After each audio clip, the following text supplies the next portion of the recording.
Est-ce que tes ambitions sont vraiment les tiennes? Pourquoi certaines personnes rêvent de créer une entreprise à ses 18 ans que d'autres n'envisagent même pas cette possibilité? Pourquoi certains voient le monde comme un terrain rempli d'opportunités, tandis que d'autres le voient comme une succession de limites? La réponse n'est peut-être pas dans ton talent, ton imagination ou ta motivation. Elle se trouve peut-être dans les personnes qui t'entourent. Notre entourage est primordial dans notre capacité à réussir. Un entourage toxique va te ralentir, tandis qu'un entourage positif va te faire avancer. Dans cette vidéo, on va apprendre à sélectionner son entourage et s'entourer des meilleurs. Nous construisons notre vision du monde à partir de ce que nous observons. Si personne autour de toi ne lance un projet, n'a d'ambition, ne prend de risques, ne poursuit pas ses rêves, alors ton cerveau inconsciemment réalise que ces choses sont parfois impossibles à faire. À l'inverse, lorsque tu fréquentes des personnes qui entreprennent, apprennent, créent ou se dépassent, ton cerveau commence à voir ses comportements normaux et va se diriger vers celui-ci.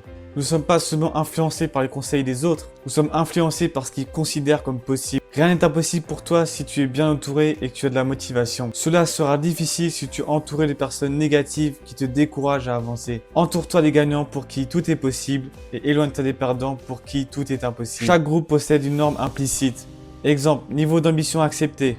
Style de vie considéré comme normal, revenu jugé suffisant, objectif considéré comme réaliste. Quand quelqu'un veut dépasser ces normes, il subit souvent de la pression sociale. Exemple, tu rêves trop, reste réaliste, ça ne marchera jamais. Le plus souvent, ces phrases ne sont pas malveillantes. Elles reflètent simplement les limites mentales que certains s'infligent. Parfois, les gens ne cherchent pas à te freiner, ils cherchent à te ramener à sa réalité. Ce sont tes parents qui t'influencent le plus. Ils veulent ta sécurité, mais cette sécurité ne fait pas forcément ton bonheur. Ne prends pas en compte tous les avis qu'ils peuvent te donner. Forge-toi ton propre avis et reste aligné avec tes valeurs.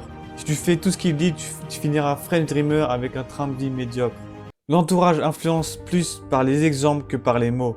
Nous imitons naturellement les habitudes, les croyances, la façon de parler et la manière d'agir face aux difficultés. Par exemple, si ton entourage abandonne au premier obstacle, tu finiras par te dire que c'est impossible. Si ton entourage persévère malgré les échecs, cela va te motiver à agir toi aussi. Finis souvent par adopter les standards des gens que tu fréquentes le plus. Il faut élever ces standards si tu es quelqu'un d'ambitieux. Ne te contente pas d'être dans la moyenne, entoure-toi des meilleurs pour être le meilleur. Entoure-toi des gens qui partagent la même passion et les mêmes ambitions. Vous pourrez comme cela vous motiver entre vous et réussir plus facilement ses objectifs. On est la moyenne des 5 personnes qu'on fréquente le plus. Beaucoup de personnes pensent avoir trouvé une nouvelle motivation. En réalité, elles ont parfois simplement changé d'environnement. Nouvelle vie, nouvelle école, nouveau travail, nouveau cercle social, nouvelle fréquentation. Et soudain, elles osent davantage, elles voient plus grand. Elles se découvrent de nouvelles capacités parce qu'elles sont exposées à de nouvelles références. On ne peut pas guérir dans l'environnement qui nous a rendus malades. Si ton environnement ne te convient pas et ne te fait plus évoluer, change-le rapidement et tu changeras tes perspectives d'avenir. C'est parfois difficile de se détacher des personnes qu'on connaît depuis longtemps, mais c'est un mal pour un bien. Même si vous les aimez beaucoup, les voir moins souvent peut sauver votre avenir. Si ce sont des feignants qui n'ont pas les mêmes ambitions que vous, les voir moins est nécessaire pour votre bien-être. Nuance important, le but ce n'est pas de rejeter sa famille ou ses amis, c'est de t'éloigner de ceux qui te tirent vers le bas, pour ta santé mentale et ton avenir prometteur. Le problème n'est toujours pas la toxicité.